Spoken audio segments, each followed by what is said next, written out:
Merci, Monsieur le Président.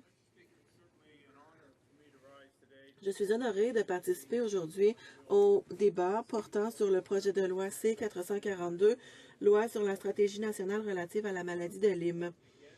Tout d'abord, je veux féliciter la députée de Saanich Gulf Islands qui a proposé ce projet de loi important et je veux reconnaître que beaucoup de députés à la Chambre l'appuient.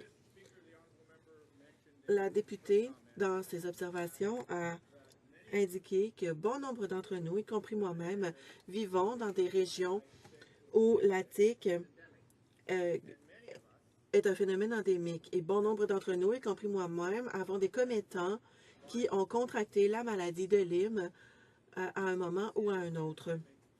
C'est donc un phénomène endémique qui se retrouve partout au Canada et c'est une maladie qui se propage. Et donc, pour cette raison, Monsieur le Président, nous avons besoin d'une stratégie nationale. L'appui au projet de loi souligne la nécessité de travailler ensemble pour s'attaquer aux maladies infectieuses afin de minimiser les risques pour les Canadiens. Partout au pays, le nombre de cas rapportés de la maladie de Lyme augmente de façon importante depuis 10 ans. En fait, le nombre de cas au Canada est estimé être 3 fois plus élevé que ce qui est déclaré parce que bon nombre de Canadiens n'ont peut-être pas un diagnostic complet et honnêtement, Monsieur le Président, bon nombre de professionnels de la santé ne savent pas comment diagnostiquer la maladie de Lyme. Pour souligner ce que je viens de dire, comme la députée le sait, la maladie de Lyme a été déclarée à Lyme au Connecticut en 1974 ou 75. Donc, nous voici 39 ans plus tard. La maladie de Lyme est un phénomène endémique partout en Nouvelle-Angleterre, au Canada, en raison de cette tique et nous n'avons toujours pas de stratégie nationale à cet égard. Je pense donc que cela souligne la nécessité de tenir cette discussion importante ici à la Chambre des communes aujourd'hui. Cela a mené à une reconnaissance croissante chez les gouvernements, les médecins ainsi que les partenaires. Il est important de travailler pour s'attaquer à cette maladie infectieuse. L'appui au projet de loi souligne également la nécessité de mieux profiter des efforts réalisés au niveau fédéral et partout pour ce qui est de la recherche et de la surveillance concernant la maladie de Lyme. Notre gouvernement a déjà amélioré la surveillance en ce qui concerne la maladie de Lyme et est heureux de voir les efforts de la marraine du projet de loi plutôt pour ce qui est de l'attention à apporter à cette question importante. Le projet de loi souligne la nécessité de continuer de prendre des mesures afin de mieux comprendre les facteurs de risque, la prévention ainsi que les options de traitement. Les objectifs du projet de loi sont louables et en fait, ils sont conformes à de nombreuses activités déjà entreprises par notre gouvernement. Les Canadiens doivent être rassurés. Le gouvernement a agi. Nous avons déjà fait des progrès importants sous la gouverne de l'Agence de santé publique du Canada. Nous travaillons avec les autorités de santé provinciales et territoriales et avec d'autres partenaires pour informer les Canadiens des risques pour la santé du fait de contracter la maladie de Lyme. Nous continuons également de protéger les Canadiens contre la maladie de Lyme grâce à une amélioration de la surveillance en réalisant des recherches, en fournissant des renseignements factuels et en fournissant aux Canadiens de l'appui au diagnostic en laboratoire. Depuis 2006, le gouvernement a investi 4,6 millions de dollars grâce aux instituts de recherche en santé publique du Canada afin de financer de façon précise la recherche sur la maladie de Lyme et pour communiquer les dernières constatations à la communauté scientifique. Ces efforts sont une composante centrale de l'approche de l'Agence de santé publique du Canada à l'égard des maladies infectieuses au Canada. Plus précisément, notre approche à l'égard de la maladie de Lyme prend des mesures importantes pour réduire les incidences de la maladie.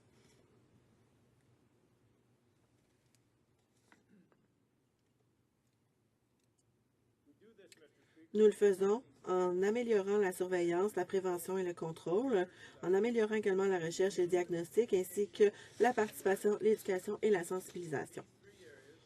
Ces 3 domaines sont conformes aux éléments clés du projet de loi et notre approche produit déjà de bons résultats. Mais comme on l'a mentionné auparavant, nous sommes prêts à en faire davantage et de façon collaborative pour nous attaquer à cette maladie infectieuse. C'est pour cette raison que je veux dire à la Chambre aujourd'hui que le gouvernement appuie l'intention du projet de loi C-442 et que nous allons proposer des amendements pratiques en vue de veiller à ce que la vision et les valeurs exprimées dans le projet de loi puissent se réaliser et profiter au maximum au peuple canadien. Le projet de loi proposé s'attaque à un problème important, mais il faut le simplifier afin qu'il soit conforme au rôle et aux responsabilités du système fédéral de gouvernement du Canada. Pour conserver l'esprit du projet de loi, nous devons tenir compte de notre rôle fédéral et respecter les compétences. Comme vous le savez, la prestation des services de soins de santé au Canada relève des compétences provinciales et territoriales. Ce sont les provinces et les territoires qui établissent et surveillent les normes de soins pour les fournisseurs de soins de santé. C'est également au Collège des médecins de définir les lignes directrices en matière de soins cliniques. Ce n'est pas le rôle du gouvernement fédéral de dire aux professionnels de la santé comment mener leurs pratiques. Le bon rôle du gouvernement fédéral dans ce domaine est de veiller à ce que les pratiques exemplaires soient échangées partout dans les provinces afin que les Canadiens puissent être rassurés. Les traitements seront ainsi guidés par les meilleures preuves scientifiques. De façon semblable, le fait de dicter aux provinces et aux territoires comment et quand attribuer leurs dépenses va à l'encontre de l'approche de notre gouvernement à l'égard du fédéralisme fiscal.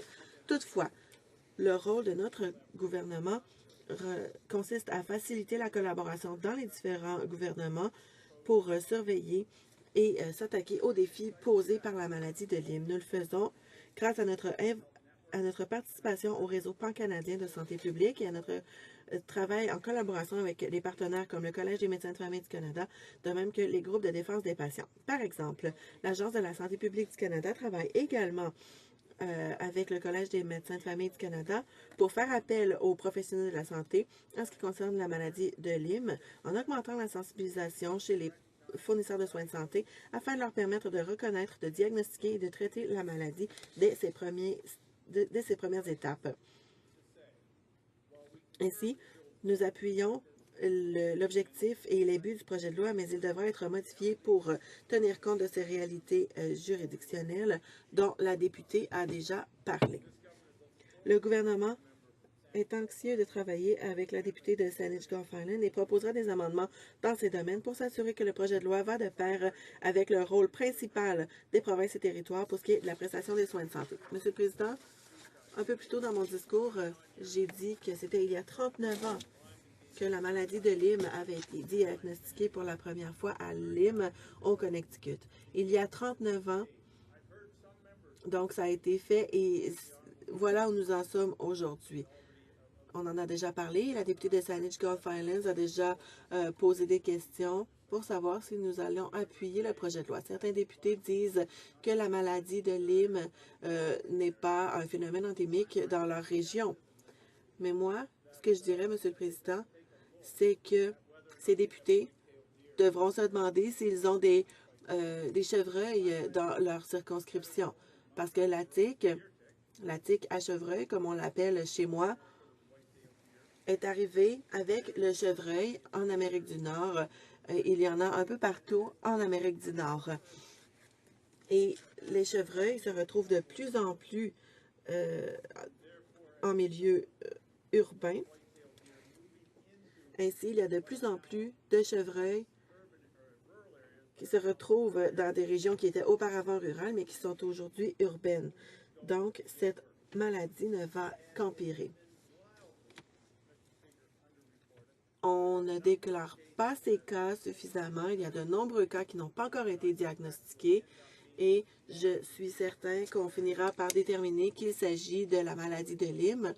Et donc, en conclusion, je félicite la députée de Saanich-Gulf Islands pour son travail très important dans ce dossier. Je sais qu'il y a de nombreux commettants de South Shore St. Margaret en Nouvelle-Écosse qui regarderont ce dossier.